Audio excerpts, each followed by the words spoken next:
Hello everyone, this is MJ and you are at my channel called Reading This Life. My channel is where we talk fiction, friends, and fun. We're a bit overdue. It's time to talk about my September reads. Stay tuned.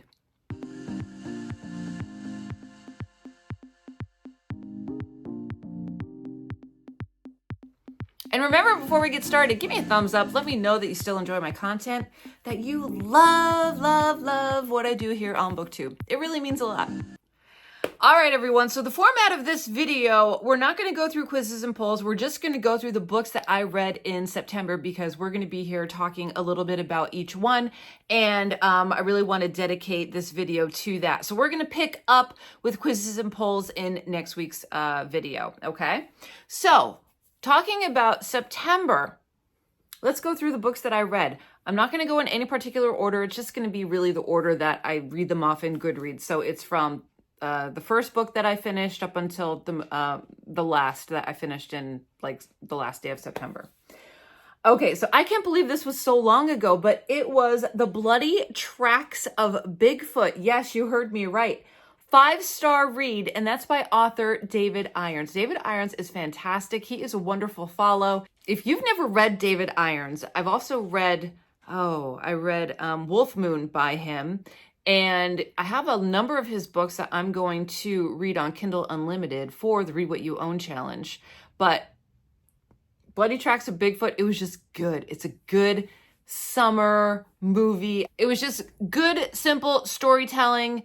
Plot on, you're rooting for Bigfoot. I was rooting for Bigfoot. It's just a good read. Take it from me. It's just a good read. Got a little bit of mystery. Got a little twist going on in there. Yeah, it's good. All right. Then we had a group read over at my channel. It turned out to be a buddy read first with Greg at Another Bibliophile Reads. And then it turned into a group read because a lot of other people wanted to hop on, which is awesome. American Psycho by Bret, Easton, Ellis. 4 stars. Didn't think I would love it. I loved it. I loved it. That book spoke my language because I grew up in that time. I know all the fashion labels. It was phenomenal. And this book makes me want to reread it in the future because of some of the questions that I have after finishing it. So let me know if you've read American Psycho and if you enjoyed it.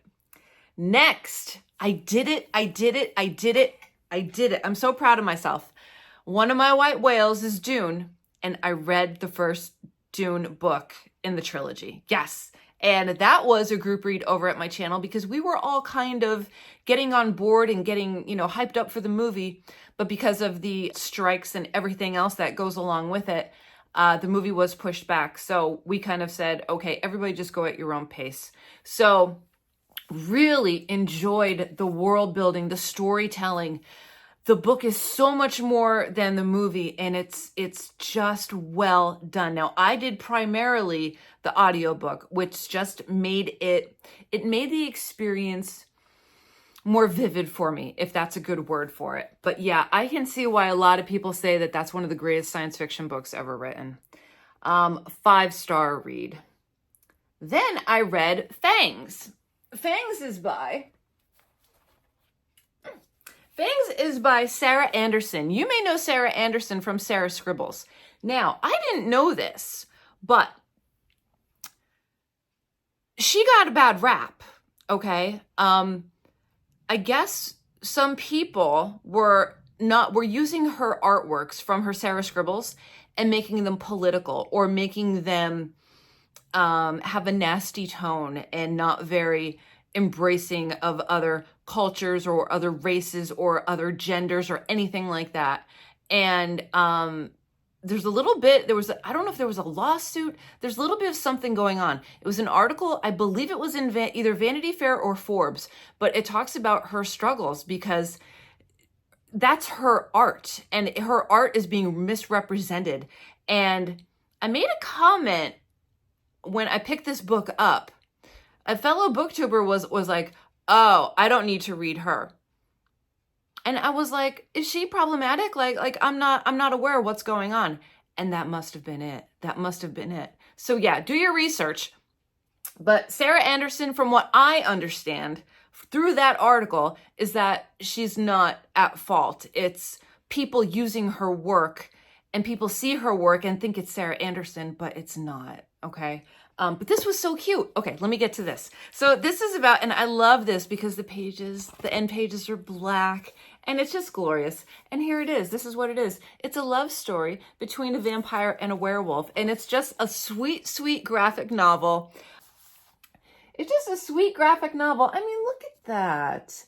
They're cuddling in a coffin. It's just adorable and sweet and tender. And if you're looking for something a little lighter, something with a little romance, or something with a little, oh yeah, they can't do that because, you know, vampire, werewolf, blah, blah, blah.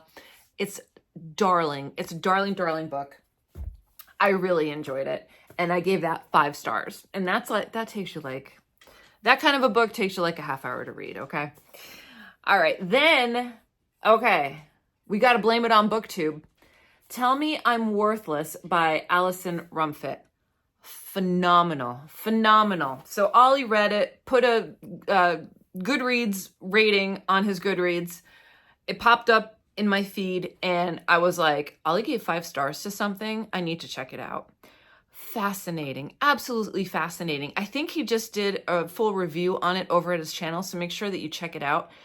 But it is a horror story told in such a different way that you are immersed in the story. Okay, there is a haunted house that, unlike any other that I have read, there are relationships, there are issues that are current topics in a lot of countries regarding transgender people.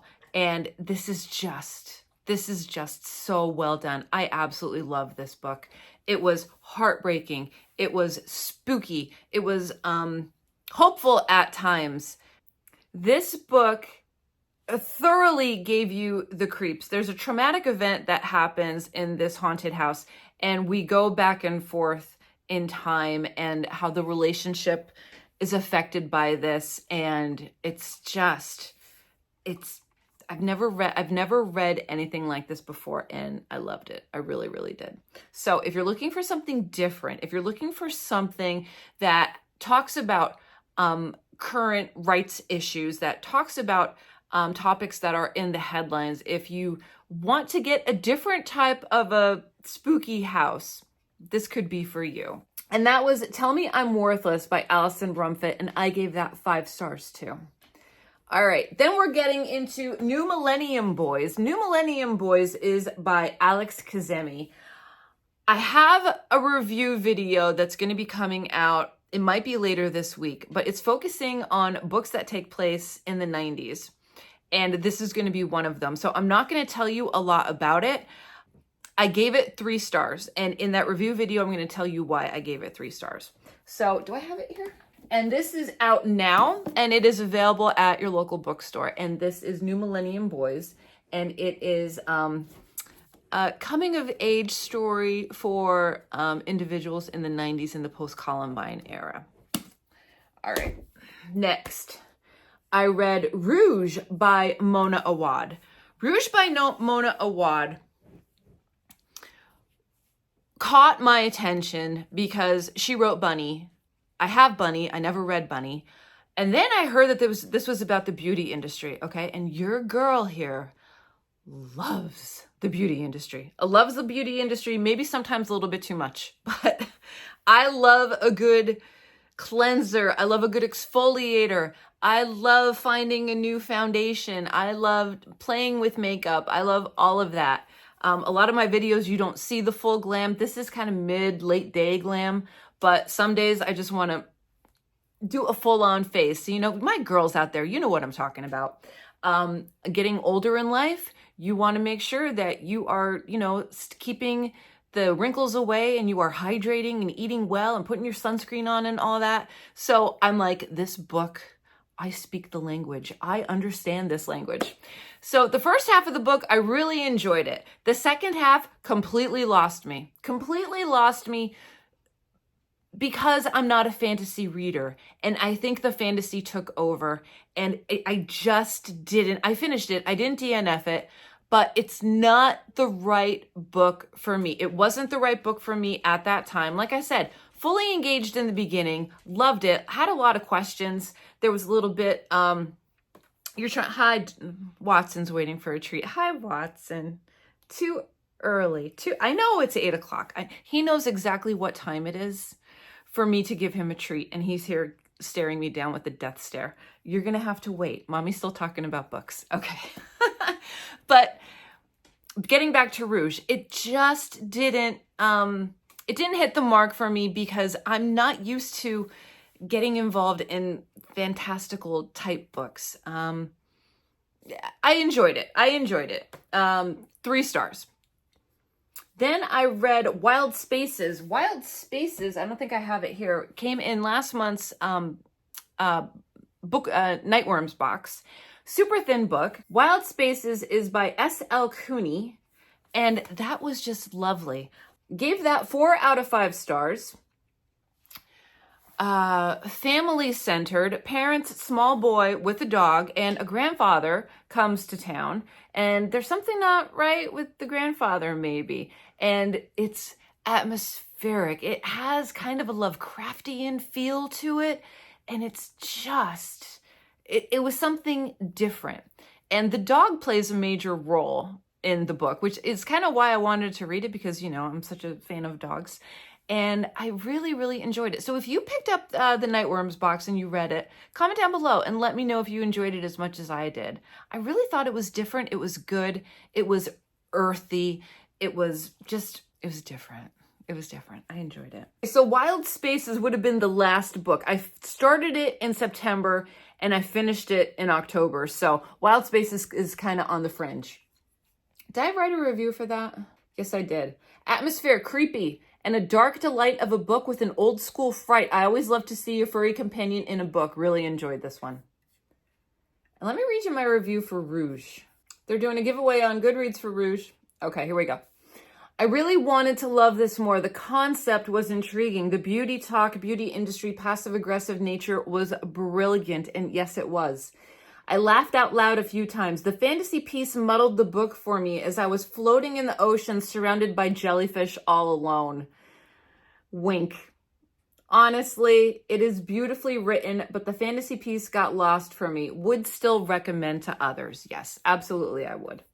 All right, so that was it. Fast, furious, going through all the books that I read. Let's just check. How many books did I read and how many 5 stars did I give? I don't hand them out. I do a lot of 4 stars. I don't do a lot of 5 stars.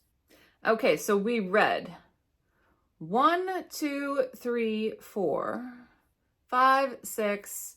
We read 7.5 books. Out of the 7.5, 4 got 5 stars. There you go.